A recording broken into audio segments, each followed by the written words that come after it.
जय हो। जय जय श्री राधे। सुखदेव जी कहते हैं, हे राजन, एक दिन दुर्वासा जी निकलकर जा रहे थे। सामने से इंद्र ऐरावत हाथी पर बैठकर आ रहा था। दुर्वासा जी ने इंद्र को एक माला दी और इंद्र ने राजसी अभिमान में आकर के वह माला हाथी के मस्तक पर फेंक दी और वह माला हाथी के मस्तक से नीचे गिरी तो हाथी के पैर से कुचल गई।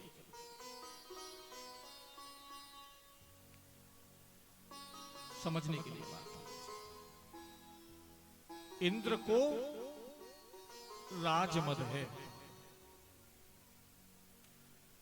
फूल में लक्ष्मी जी का वास है। लोगों को आदत होती है, फूल तोड़ते हैं और रास्ता में कुचलकर फेंक देते हैं, है ना। जो फूल का अपमान कर देता है उससे लक्ष्मी जी रुष्ट हो जाती है। कभी भी फूल को पहले तो तोड़ना नहीं चाहिए और तोड़ा भी है तो फिर वो उचित स्थान पर छोड़ना चाहिए। आवश्यकता है पूजा के लिए तो पूजा में लो, उसको पूजा में प्रयोग करो। वैसे प्रमाद में उसको तोड़कर नहीं फेंकना चाहिए।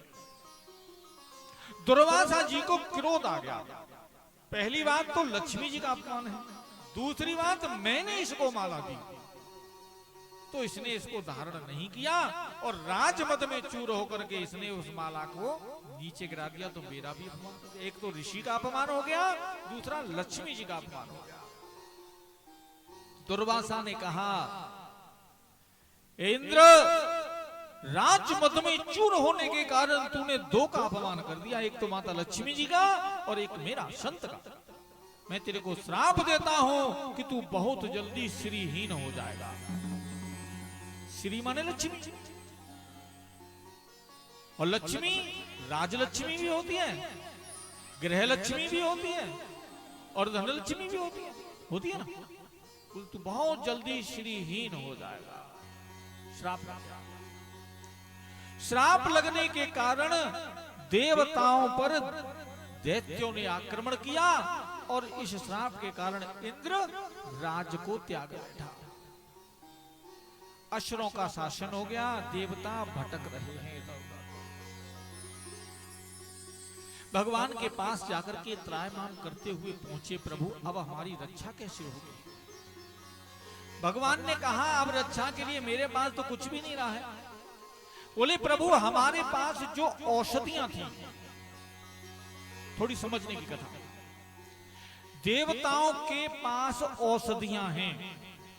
अपने घावों को भरने के लिए, अपनी बीमारी को दूर करने के लिए देवता क्या प्रयोग करते हैं? औषधि।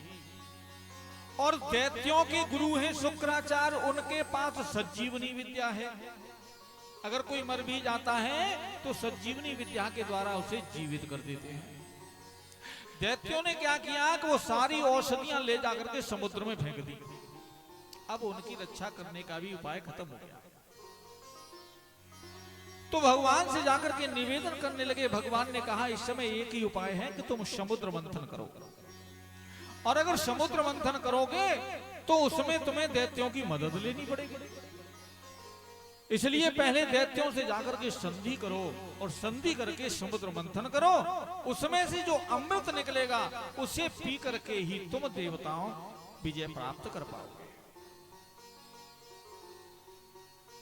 तब तो देवता दैत्यों के पास गए, दैत्यों से जाकर के निवेदन किया, भैया हम तुम सब एक ही पिता की संतान हैं। दैत्यों के और देवताओं के पिता तो एक ही हैं, माँ तो है। वो कहते हैं हम सब एक ही पिता की संतान हैं, और भैया ये समुद्र में जो है कुछ रत्न छुपे हुए हैं, अगर हम इसका मंथन करते हैं तो इसमें जो कुछ भी निकलेगा हम आधा आधा बांट लेंगे। सुखदेव जी कहते हैं, हे राजन, भगवान की प्रेरणा से समुद्र को उन्होंने मथानी बना करके और उसमें मंदराचल पर्वत को छोड़ा। जब मंदराचल पर्वत को छोड़ा तो वह नीचे जाने लगा। समुद्र तो बहुत गहरा है, उसकी किसी को था ही नहीं है। जब नीचे जाने लगा तो देवताओं ने फिर प्रभु का स्मरण किया, तो भगवान कच्छप रूप धारण करके आए और उस पर्वत के नीचे लगे। कच्छप बन करके भगवान का कच्छप अवतार प्राकट यहां हुआ। बोले कच्छप भगवान की जय हो। कहते हैं राजन, शेष नाग को नेति बनाया गया, रस्सी का काम उससे लिया गया। अब देवता और दानव दोनों खड़े थे। देवताओं ने विचार किया कि ये दैत्य उल्टे चलते हैं, दैत्य उल्टे चलते हैं, अगर इनको हमने पहले ही कह दिया तो गड़बड़ कर देंगे। देवता कहने लगे, देखो भाई, हम तो मुंह की तरफ लगेंगे, तुम पूंछ की तरफ लग जाओ। असुर बोले, क्यों भाई, पूंछ निंदनी है तो हम पकड़ेंगे और मुंह अच्छा है तो तुम पकड़ोगे? बिल्कुल नहीं, हम मुंह की तरफ लगेंगे, तुम पूंछ की तरफ लगो तो बताओ। देवताओं ने कहा, ठीक है भाई, तुम मुंह की तरफ लग जाओ, हम पूंछ की तरफ लग जाएंगे। भाई किसी की घरवाली उल्टी चलती थी और वो बेचारा परेशान होकर के गुरु के पास गया। बोले, गुरुदेव, मैं कुछ काम की कहता हूं, वो उसकी उल्टी चलती है, कैसे हो मेरो पीछे छुड़ाओ। बोले, समय आने दे, बता देंगे। गंगा मैया का नहाने का पर्व आया और गंगा मैया के नहाने के पर्व पे गुरुदेव ने कहा, भाई आज बड़ा अच्छा मौका गंगा जी में जाने का, कि तो क्या होना चाहिए कि घरवाली से कहना कि मैं तो गंगा जी जा रहा हूं, चाहे सवरों काम जाए। उल्टी चलती है वो तो नहीं करेगा, वो हाँ करेगी। बोले, गुरुजी बात तो सही। अब गुरुजी ने उसको सिखा दिया और वो घर पे गया, माने कि सारा काम गंगा जी को जाए, हम तो जाएंगे नहीं। माने कि हाँ ना, हम जाएंगे, वो तो उल्टी चलने वाली थी। मानी ना, हम नहीं जाएंगे, कि ना जाएंगे, कि तो तू अकेली चलिए, कि ना दोनों ही जाएंगे। बोली, दोनों जाएंगे तो भाई हम परोसा वरोसा नहीं लेके जाएंगे, कि ना हम परोसा करके ले जाएंगे। बोले, ये तो सब गाड़ी से जा रहे हैं, पर हम तो बस से जाएंगे, कि ना हम गाड़ी से ही जाएंगे। उल्टा चलने की आदत थी। आखिर में गंगा जी तक ले पहुंचा। अब गंगा जी में जैसे ही पहुंचा, बहाने की सब नहाते भीतर, हम तो रहेंगे यहीं पानी पे, बिल्कुल किनारे पे बैठ के नहाएंगे। बहाने की तुम नहा किनारे पे, हम तो भीतर जाएंगे। अब वो 10 कदम गंगा में अंगेला घुस करके बोला कि हम तो जनते अकेला नहीं जाएंगे, कि ना हम ही और आगे जाएंगे। बहाने की हम जाएंगे 4 कदम पीछे के, बहाने की हम जाएंगे 4 कदम आगे। और आखिर में क्या हुआ कि वो आगे गड्ढे में जय ठाकुर जी, वो यही स्थिति थी असुरों की। देवता कहते हैं कि हम मुंह की तरफ लगेंगे, बोलना मुंह की तरफ हम लगेंगे। देवता ने कहा, चलो भैया तुम मुंह की तरफ लग जाओ।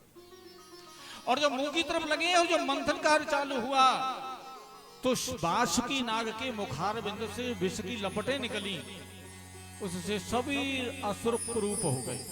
राधे। देवताओं ने कहा, हम तो यही चाह रहे थे कि तुम उल्टे चलोगे। अब मंथन कार्य शुरू हुआ तो सबसे पहले कालकूट विष निकला।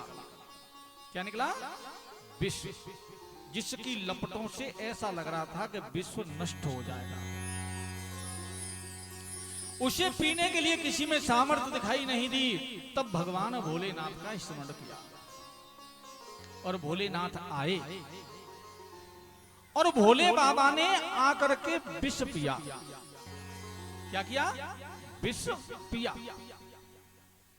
और विष जैसे ही उन्होंने अपने कंठ में गया उनके में, तो उनके कंठ पर क्या था मालूम है? उनके कंठ में था राम। क्या था? और जब राम से जाकर के विष टकराया तो क्या हो गया? विश्राम। क्या हो गया? जब राम में जाकर के विष टकराया तो विश्राम हो गया। भोलेनाथ का कंठ नीला पड़ गया, क्योंकि विष कंठ में ही रह गया, वहीं विश्राम हो गया। सुखदेव जी ने बताया, हे राजन, हमें भोले बाबा से सीख लेनी चाहिए। क्या सीख ले सकते हैं? जब क्रोध रूपी विष अगर हमारे में प्रकट हो तो उसे कंठ में रोक लो। क्या कर लो? अगर विष, क्रोध रूपी विष को बाहर निकालेंगे तो क्या हो जाएगा? झगड़ा हो जाएगा, हो जाएगा नहीं हो जाएगा? और अंदर अगर ले जाएंगे तो क्या होगा? तुमको जला डालेगा। वो बता रहे हैं कि विष अगर आ रहा है तो विष को कंठ में रोक लो। कंठ में रुक जाएगा तो क्या होगा? ना तुम नष्ट हो पाओगे और ना झगड़ा हो पाएगा, है ना? भोले बाबा ने उस विष को कंठ में रखा और पचा कैसे लिया? कि वहां राम था। पचा कैसे लिया? वहां राम था। जो राम का स्मरण आप भी करते हैं तो आप भी क्रोध रूपी विष को शांत कर देंगे, वो भी विश्राम हो जाएगा। जय श्री राधे बोलनी पड़ेगी। जय श्री राधे। पुनः मंथन चालू किया गया। मंथन चालू होने पर कामधेनु नाम की गाय निकली। कामधेनु गाय ऋषियों को दे दी गई। उच्च श्रवा घोड़ा निकला तो असुरों को दे दिया गया। ऐरावत हाथी निकला तो देवताओं को दे दिया गया। और अप्सराएं निकली तो स्वर्ग के लिए चली गई। लक्ष्मी जी निकली तो नारायण ने ले ली। और वारुणी निकली तो दैत्यों को दे दी। शंख चक्र भगवान ने शिव ने धारण कर लिया है। और अंत में धनवंत ऋषि जो है अमृत का कलश लेकर प्रकट हो। 14 रत्न निकल कर आए। श्रीमण रम्हा वारुणी अमी शंख गजराज कल्प द्रुम शस्य धेन धनु धन मंत्र विष बाज। 14 रत्न जब निकले, जब अमृत का कलश लेकर धनवंतर ऋषि प्रकट हुए, असुर कहने लगे पहले हम पिएंगे। देवता कहने लगे नहीं भाई पहले हम पिएंगे। जब दोनों में ये हम होने लगा और कलश असुरों के हाथ में पड़ गया तो भगवान ने मोहिनी रूप प्रकट किया। बोलिए मोहिनी भगवान की जय हो। मोहिनी रूप में भगवान प्रकट हुए और प्रकट होकर के उन्होंने कहा असुर वीरो, अगर आप कहो तो ये अमृत मैं वितरित कर दूं। असुरों ने कहा बिल्कुल अच्छी बात, बहुत अच्छी बात। तो ठीक है, आप जो है कतार लगा के बैठो।